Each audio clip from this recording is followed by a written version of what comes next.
Masih ada begitu alot mengenai akhirnya penetapan harga dari investasi Vale, silakan Pak Fahmi.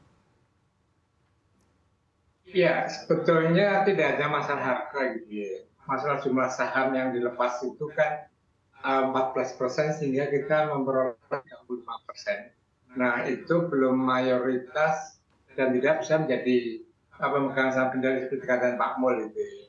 Tapi tampaknya pemerintah melalui Kementerian BUMN itu sudah menerima jumlah tadi. Nah, kemudian yang kedua tentang harga, saya kira juga tidak bisa gitu ya ditetapkan berdasarkan harga pasar yang saat ini kan cukup tinggi.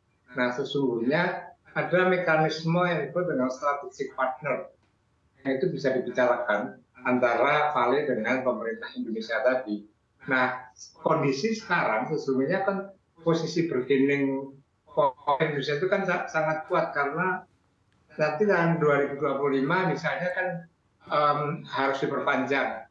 Bisa juga pemerintah mengatakan kalau setuju dengan usulan dia tentang jumlah saham dan harga tadi, maka tidak akan diperpanjang. Sesungguhnya kita cukup kuat, gitu, tetapi tampaknya dalam setiap perundingan ini kita itu merasa minder tadi, merasa di bawah Vale. Nah, ini saya kira nggak benar tadi. Maka pentingnya pemerintah, bahkan kalau perlu Jokowi itu juga harus ikut turun tangan tadi untuk mencapai suatu kesepakatan sehingga kita punya saham mayoritas, dan yang kedua dengan harga yang menggunakan mekanisme strategic partner itu, Mbak.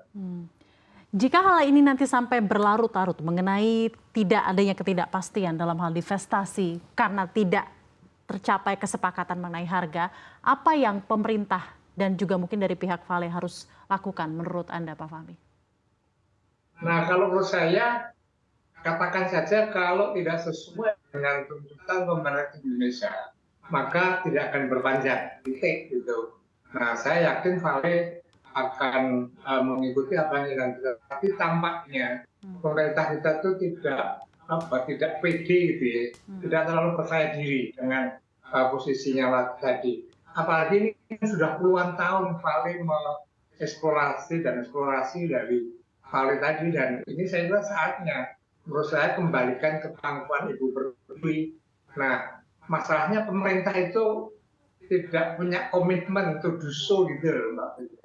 Kalau pemerintah komitmen dan punya keberanian, saya yakin Vale akan mengikuti keinginan pemerintah. Sedikit opini dari Anda, silakan disampaikan, Pak. Ya, saya kira tadi katakan Pak Mul, ada tekanan tadi. Yang pertama tekanan harga saham. Kalau ini berlarut-larut, tadi Mbak Susi mengatakan akan menjadi efek negatif yang menyebabkan harga saham Vale yang di pasar itu akan terperosok tadi. Nah, siapa yang rugi adalah Vale. Karena sampai sekarang Vale itu masih pemegang saham yang cukup besar, dan saya yakin Vale tidak akan membiarkan itu. Nah, kemudian yang kedua ini juga tadi pemilu, dan yang ketiga saya kira 2025 itu kan keputusan diperpanjang atau tidak gitu. Saya kira ini modal yang sangat kuat bagi pemerintah untuk tadi 34% tapi sebagai pengendali operasi dari Vale tadi. Nah, kemudian yang kedua ini harus segera diputuskan dengan harga gitu ya. Harga yang menggunakan strategic partnership, dan ini kita posisinya sangat kuat gitu. Jadi saya kira kita harus dorong pemerintah. Nah, kemudian apa keuntungannya kalau kita menjadi pengendali tadi? Ini katanya nanti dengan program hilirisasi gitu ya.